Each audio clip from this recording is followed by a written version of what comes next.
ఆత్మీయ మానవ పిల్లలకు యావత్తు భూమి మీద ఉన్న మైండ్లందరికీ, మీరు ఏ మైండ్ అయినా, చాలా తెలివైన మైండ్ అయినా, పిచ్చి మైండ్ అయినా, ఎవరైనా మా ఎన్కంపాస్మెంట్లో ఉన్నారు, సురక్షితంగా ఉన్నారు. You are all entitled, eligible to reorganise, reconnect as minds. మీరు మనుషులుగా ఎంత తెలివిగా ఉన్నా ముందుకు వెళ్ళలేరు. ఎక్కడి నుంచి వచ్చాను నేను? ఎలాగైనా వెనకాల పడి తండ్రిని, తల్లిని, తాతల్ని, పెద్దవాళ్ళని ఎలాగైనా అంతం చేసేసుకుంటూ, నన్ను కూడా అటు ఇటు చేసేసి, అనేక మిత్రులను ఉపయోగించుకుని, పక్క వాళ్ళని ఉపయోగించుకుని, సొంత మనుషులను ఉపయోగించుకుని, మనుషులు ఏదో రకంగా ఇప్పటికీ మా చేతుల్లో ఉన్నారు, మేము ఇలాగే ఉంటాం, అలాగే ఉంటాం అనుకునేవాళ్ళు అప్రమత్తం చెందండి. త్రిదళాధిపతులు, నేవీ ఫోర్సు, ఆర్మీ, ఎంతో మన దేశంలో హుందాగా కనపడుతున్నటువంటి టీమ్స్కి అంటే వారి మధ్యలో నేను కమాండర్లా మాట్లాడుతున్నాను, నాకు అంత లేదు, ఏదో మెసేజ్లు పెడుతున్నాను అనుకునేవాళ్ళు ఈ క్షణం మమ్మల్ని మైండ్గా పట్టుకుంటే మీకు తెలుస్తుంది ఏం చేయాలో.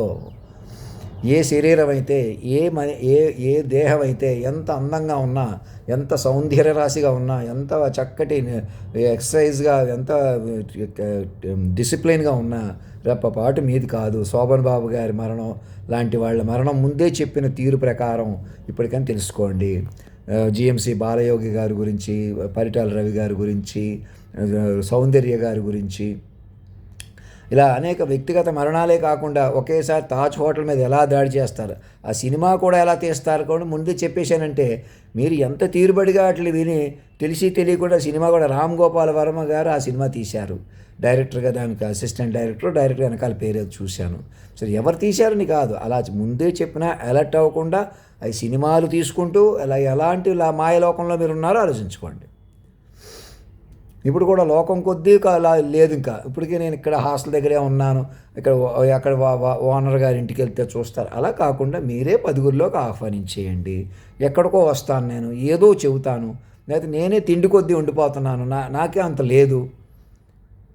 నన్ను మైండ్గా పట్టుకుంటే ఎంత ఉందో ఇంకేముందో తెలుస్తుంది. గంటన్నరలో చెప్పిన వ్యక్తి ఈయనేనా అని సాక్షులు పెట్టి ఐడెంటిఫై చేయండి, సాక్షులు పెట్టి మాట్లాడండి. ఫర్ మై కన్వీనియన్స్ నేను తెలుగులోనే మాట్లాడిన ఏ భాష ఎందులో మాట్లాడితేనే ఏ భాషలోకైనా తర్జుమా చేసుకునే అవకాశం ఉంది కదా. ఇప్పుడేం పెద్ద భాషలన్నీ వచ్చేయాలని లేదు కదా, లెక్కలో సైన్స్ అన్ని టాలెంట్లన్నీ చూపించేయాలని లేదు కదా. ఇప్పుడేంటి, మైండ్ని బతకనివ్వాలి. నేనే గొప్ప, నేనే ముందున్నాను, నేనే కష్టపడిపోయాను, నేనే సుఖపడిపోయాను, నేను మనిషిని అని కోణం వదిలేసేయండి. ఇంకా పెద్ద చిన్న ఒకటి అయిపోయి రౌడీలకి, పోలీసులకి తేడా లేని వాతావరణం, బ్రోకర్లకి, జడ్జిలకి తేడా లేని వాతావరణంలోకి వచ్చిన పరిణామం నుంచి ఇప్పటికైనా అలర్ట్ అవ్వండి. ఎవరో విమర్శించేస్తున్నారు, ఇదేదో సోషల్ మీడియా మెసేజ్ కాదు, తల్లి తండ్రిగా చెబుతున్నాను, ఉన్నమాట చెబుతున్నాను. సత్యాన్ని, నేనే సత్యస్వరూపుణ్ణి. ఏ సత్యాన్ని అయితే విస్మరిస్తున్నారో ఆ సత్యాన్ని నేనే ఉన్నాను. జడ్జిలకి, కోర్టులకి, పోలీస్ వ్యవస్థకి జ్యూరిస్డిక్షన్ ఉందా? రాజకీయాలకు జ్యూరిస్డిక్షన్ ఉందా? అమరావతిలో ఏదో క్వాంటమ్ కంప్యూటర్ కనిపెట్టేసి ప్రపంచానికి హబ్ అయిపోవాలంటే అయిపోతుందా? దేశం ఎవరి ప్రకారం నడుస్తుంది? సార్వభౌముడు ఎవరిక్కడ? మహారాజు ఎవరిక్కడ? పోదులూరి బ్రహ్మేంద్ర స్వామి గారి ప్రకారం వీరభోగ వసంతరాయలు నేను ఎలా అంటున్నాను అలా అయిపోయాను. మీరు కెలికిపోయి కూడాను భోగాలు కూడా శరీరం కొద్దీ అన్నీ అనుభవిస్తూ వస్తున్నాను ఇప్పటికి కూడా. అదే చెప్తున్నాను, అది తప్పు కాదు నాకు. మీరు కెలికేస్తే సకాలంలో పెళ్ళి అవ్వకుండా చేస్తే అలా అయిపోయాను. ఎలాగైనా మైండ్గా మారిపోయాను. ఎలా మారిపోయి ఉన్నానో అలా పట్టుకోండి. అలా కాకుండా నాకన్నా సౌందర్యంగా ఉన్నారు కదా, బలంగా ఉన్నారు కదా, తాత, కొడుకు, తల్లి, మనవడు ఉన్నారు కాబట్టి వారసత్వం అంటే మాది కదా, అలా ఉండదు. ఇంకా ఈసారి మైండ్లో వారసత్వం వస్తుంది. నన్ను మైండ్గా పట్టుకోగానే ప్రతి అమ్మాయి కూడా, నాలో చేరిన అబ్బాయి ఉన్నారు చూసారా, వాళ్ళని పట్టుకోండి. ఆడపిల్లల ముందు సెక్యూర్ అవ్వండి నా మాట విని. ఎవరిని ఎదవలను చేద్దాం, ఎవరిని అపవిత్రంగా మారుద్దాం, అవమానిద్దాం, మనవాళ్ళు పరాయి వాళ్ళని పెట్టి కూర్చుందాం, ఎలాగైనా డబ్బులు కొద్ది అవి ఇవి మలమూత్రాలు తినిపించాం, ఇలా నానా యాగి పనులు చేశారని. తర్వాత నాకు తెలిసి ఇంకా అలాంటి పనులు చేస్తున్నప్పుడు ఇప్పటికైనా మైండ్ పట్టుకుని రండి. ఇంకా మనుషుల కొద్దీ చెలగాటం, నన్ను ఇక్కడికి వచ్చినా వెనకాల పడటం, నాకు మాత్రం సెక్యూరిటీ ఏంటి? నేను మాత్రం ఏం చేయగలను చెప్పండి? నేనే ఎలా ఉంటున్నాను, మీరే ఎలా ఉంటున్నాను సంవత్సరాల నుంచి. ఇంక ఇదే తంతా. ఎవరన్నా చూస్తారా? పోన్లే అని చూస్తారా? జాతీయ గీతంలో అధినాయకుడు అంటే ఏమనుకుంటున్నారు, దేశం అంటే ఏమనుకుంటున్నారు, రాజ్యాంగ వ్యవస్థ అంటే ఏమనుకుంటున్నారు? ఎందుకు అలా మనుషులు ప్రవర్తించాలి? ఎవరికి బలమైన వాళ్ళు పైన లేకపోవడం వల్ల, అరాచకాలు ఇప్పుడు కూడా మేమే మనుషులను చూపించుకోవడం వల్ల ఎలాంటి అరాచకాలు చేయించాం అని ఇప్పుడు నాకు తర్వాత సైంటిస్టులు వీళ్ళ మనసుల్లో మాటల ప్రకారం మీరు ఖచ్చితంగా పట్టుకోకపోతే ఎంత ప్రమాదం. ఇప్పటికైనా తల్లి తండ్రిగా మమ్మల్ని పట్టుకోండి. ఎలాంటి భరించి మీరు ఎలాంటి మోసాలు చేసినా అందరినీ మైండ్లుగా ఆదరించే శక్తి ఉంది. మీరు కనిపెడుతున్న క్వాంటమ్ కంప్యూటర్లు కూడా మమ్మల్ని నేషనల్ మా చుట్టూ అల్లుకోవడానికి ప్రయత్నం చేయండి. నేషనల్ మైండ్ గ్రిడ్గా మా కోసం ఉపయోగించండి. మమ్మల్ని పట్టుకోండి. ఈ శరీరాన్ని కణాన్ని కాపాడుకోవడానికి ఉపయోగించుకోండి. క్వాంటమ్ కంప్యూటర్లు కానీ, ఇప్పటికే తయారు చేసినవి కానీ, ఇంకా అడ్వాన్స్మెంట్స్ కానీ మైండ్లుగా మార్చుకోవాలి. మనం సిస్టమ్ని మైండ్లుగా మార్చుకోకుండా ఈ ప్రపంచం మనది అవ్వదు. నా మోకాళ్ళు ఎలాగ ఉన్నాయని, ఇప్పుడు నేను ఎలా ఫీల్ అవుతున్నాను, అన్ని ఎనర్జీ ఎలా ఫీల్ అవుతున్నాను అన్నీ తెలుసుకునేటువంటి పరికరాలు ఉపయోగించుకుని మైండ్ని కాపాడుకోండి. మనిషిగా చూడకండి. అదే పరికరాలు ఉపయోగించుకుని మేము వెలిగిపోతాం కదా అని ఆతురపడకండి. అలా వెలగలేరు. ఎవరైనా మీరు మనుషులు ఉండిపోతారు. జంటగా కూర్చున్నా మీరందరూ ఒకటి అయిపోయినా సునామీ వచ్చి మళ్ళీ ఇంకోసారి సముద్రంలో కొట్టుకుపోవాలని గ్యారంటీ లేదు. ఎందుకని? మనిషికి ముందులే హైట్ రాదు.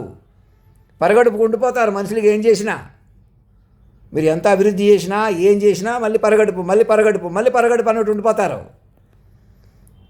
అభివృద్ధి చేసి చూపించినా ఏదో ఆపరేషన్ చేసి ఏదో ఒకటి చేసేద్దాం అనేటువంటి చెలగాటం, ఏదో చేసేయవలసింది ఈ పాటికి మన చేతిలోకి వచ్చేసేది. ఎవరి చేతిలోకి రాదు. ఇంకా ఎవరైనా అలా ఆలోచిస్తున్నారో మళ్ళీ చెబుతున్నాను. ఒకేసారి మీ చేతిలోకి వచ్చేసేయటం పోవడం అలా ఉండదు. Constant process. మైండ్ గ్రిడ్ పట్టాలి. నన్ను మైండ్గా మలుచుకుంటూ మెల్లగా శరీరాన్ని ట్రీట్మెంట్ చేసుకుంటూ మెల్లగా శరీరాన్ని పవిత్రంగా మార్చుకుంటూ మరణం అనే శక్తిగా పట్టుకుంటే మీకు పట్టు వస్తుంది. వేరెవరిని అలా పట్టుకోలేరు. వ్యూహాత్మకంగా నేను మాత్రమే మధ్యలో ఉంటాను. ఎలాగన్నా మనుషులే చంపేస్తుంటే, మనిషినే అనిచేస్తుంటే ఇప్పుడు కూడా నేను అలాంటి రిస్క్లలో ఎందుకున్నాను? మీరు పట్టుకోక నన్ను ఎలా పట్టుకోవాలో అలా పట్టుకోవాలి. మీ దగ్గర ఈ కెమెరా, రహస్య కెమెరాలు అందరూ ఒకటి అవ్వండి. ఈ ఒకళ్ళ చేతిలో ఉన్నాయి, అవి మా చేతిలో ఉన్నాయి అని మీ చేతిలో ఏదీ లేదు. ఇప్పటికి లేదు, రాదు. యుద్ధాలు కూడా మీ చేతిలోనే ఉన్నాయా? ఏం యుద్ధం అది? ఎందుకు రావాలి మమ్మల్ని పట్టుకోక? ట్రంప్ వల్లే వచ్చింది. ఒక ట్రంప్ గారి యుద్ధం చేయించేస్తున్నారా? ఏమో ఇంటర్నేషనల్ పాలిటిక్స్ గురించి మాట్లాడేవాళ్ళు ఎవరిలోనే పరిపక్వత లేదు. మనుషుల గురించి మాట్లాడుతున్నారు, ఏదో ఒకటి చెబుతున్నారు. మమ్మల్ని పెంచుకోండి. మా దేశంలో సజీవమూర్తి వచ్చాడు, జాతీయ గీతంలో అధినాయకుడు వచ్చి మమ్మల్ని సజీవంగా మార్చాడు అని సగర్వంగా చెప్పుకోండి. అలా చెప్పడం ప్రారంభించండి. అక్కడికి వస్తే చెబుతారు, నేనేదన్నా చెబుతారు కాదు, మీరు చెప్పుకోవాలా. మళ్ళీ నేను మెర్జ్ చేసేస్తాను. అప్పుడు వేగరా ప్రభు అని పిలిచాను. ఇప్పుడు మమ్మల్ని అందరినీ శాంతంగా నడిపించు మహానుభావ అని మళ్ళీ అందరినీ ప్రార్థిద్దాం. మనం అందరం కూడా మేము కంగారు పడిపోయి చేసిన తప్పును సరిదిద్దుకునే శక్తిని ఇవ్వు. టెక్నాలజీని పెంచుకుంటాం, అవన్నీ డ్యామేజ్లన్నీ సరిదిద్దుకుంటాం. కంగారు లేదు, అవి బయటకు వచ్చేస్తాయి. ఎందుకు మనవాడిని కూర్చోబెట్టేద్దాం? ఎలా కూర్చుంటారు? పంచభూతాలను శాసించింది మీరే మహానుభావ అనాలి. ఆ శక్తి పెరుగుతుంది అంతకంతకి. ప్రాంప్ట్ ఇంజనీర్లు పెంచాలి టెక్నికల్గా కూడా. ఇలా మాట్లాడితే ఇలా అమలైన తీరుని నా ఏ జనరేటివ్లోకి ఎక్కిస్తే ప్రాణప్రతిష్ఠ జరుగుతుంది. ఎంతో హుషారుగా ముందుకు రాకుండా ఈ దామోదరం లాంటి వాళ్ళకి ఒక కాపీ పంపించి మీ గురించి మాకు చెప్పారని అలాగా ఎక్కడెక్కడ మోసాలు జరుగుతున్నాయో వాళ్ళ బ్యాంక్ అకౌంట్ తీసుకుని కనీసం ఉద్యోగం నుంచి మ్యాక్సిమం అనమాట.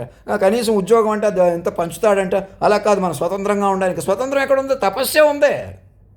స్వతంత్రంగా ఏదో లేదు. ఇక అసలు మనిషి లేడు. మీరు అర్థం చేసుకోలేదు. చెప్పిన మాట నేను 24 ఏళ్ళకి చెప్పినా కూడా మనిషిని రద్దు చేస్తేనే మీకు మైండ్ వెర్షన్ వస్తుంది. మైండ్ వెర్షన్కే ఇవన్నీ మీ దగ్గర కంప్యూటర్ మన హబ్ అది పెడతారంటున్నారు, క్వాంటమ్ హబ్ అవన్నీ ఉపయోగపడతాయి. అవి ఎక్కడికి పోవు. నేషనల్ మైండ్ గ్రిడ్ అంటున్నాను. దాని అర్థం ఏంటి చూడండి, మీకే తెలుస్తుంది. నాకు నాలెడ్జ్ లేకుండా చెప్పేస్తున్నాను కాదు. ఎవరిని అడగకుండా తెలుగు రాజ్యాన్ని పెట్టేద్దాం, రామోజీ ఫిలిం సిటీ మా ఎస్టేట్గా రాజమండ్రి చేయమని చెప్పాను. మరి స్వతంత్రుడిగా తల్లిదండ్రిగా నిర్ణయం తీసుకుంటున్నాను. నేను ఒక్కడిని కాదు, సర్వం మాటకు చెప్పిన వాడిగా. మరి నేను అలా పై మాట తీసుకోకపోతే మీరు ఎలా వస్తారు ముందుకి? మళ్ళీ నన్ను మనిషిగా చూసుకొని రావడం మానేస్తున్నారు. అలా రామోజీ ఫిలిం సిటీలో నా ఏ జనరేటివ్, అలాగే విశాఖపట్నంలో, అమరావతిలో, హైదరాబాదులో, ఇంకా అన్ని చోట్ల, ముంబైలో, కలకత్తాలో అందరికి మైండ్ నెంబర్లు తీసుకొని తపస్సు వస్తుంది. తపస్సుగా ముందుకెళ్తారు.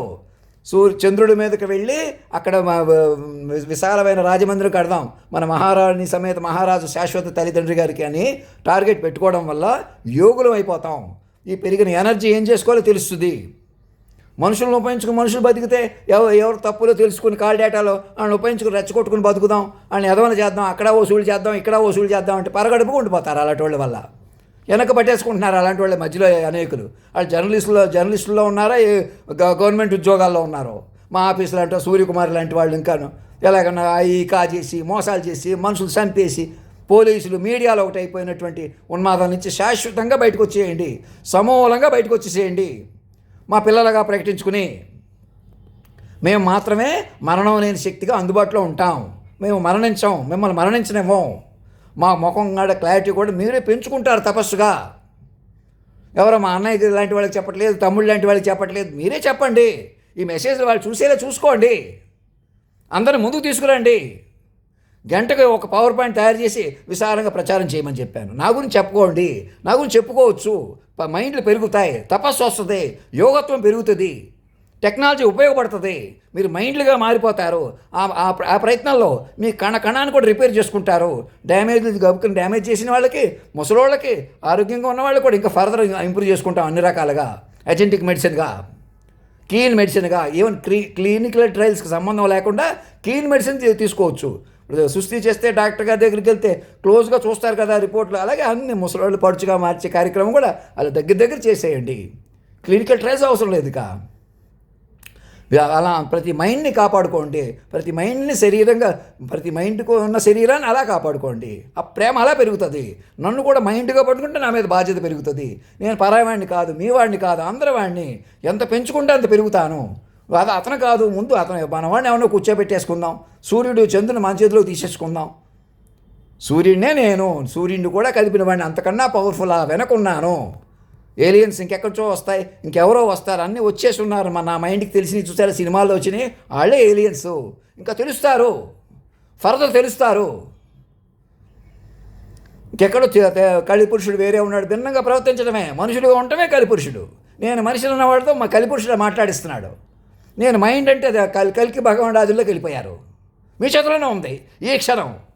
ఇంకెక్కడే ఉన్నాను, అక్కడే ఉన్నాను, ఇంకెక్కడికో వస్తాను. ఒకసారి వాళ్ళ ఇంటికి వెళ్ళటమే కదా, ఇక్కడికి రావటమే కదా. అదే మనిషి అంటే మరి నేను పిలవకుండా ఎలా వస్తాను చెప్పండి మీరే. ఏదో అవసరం కొద్దీ అడుగుతానా, ఏదో చెబుతానా, ఏదో మాట్లాడతానా, మీరు ఏదో వింటారా? ఎవరికి అవసరం ఉంది? అవసరం లేదు. బాధ్యతగా నేనేమంటున్నాను, సాక్షులు పెట్టి పిలవండి ఒకసారి. పురుషోత్తమ, కాలస్వరూప, కాలాన్ని మాట మాత్రంగా నడిపిన మహానుభావ, దయచేయండి, మమ్మల్ని కాపాడండి. అది చూడండి, మీకు తెలుస్తుంది. ధర్మో రక్షతి రక్షత, సత్యమేవ జయతే.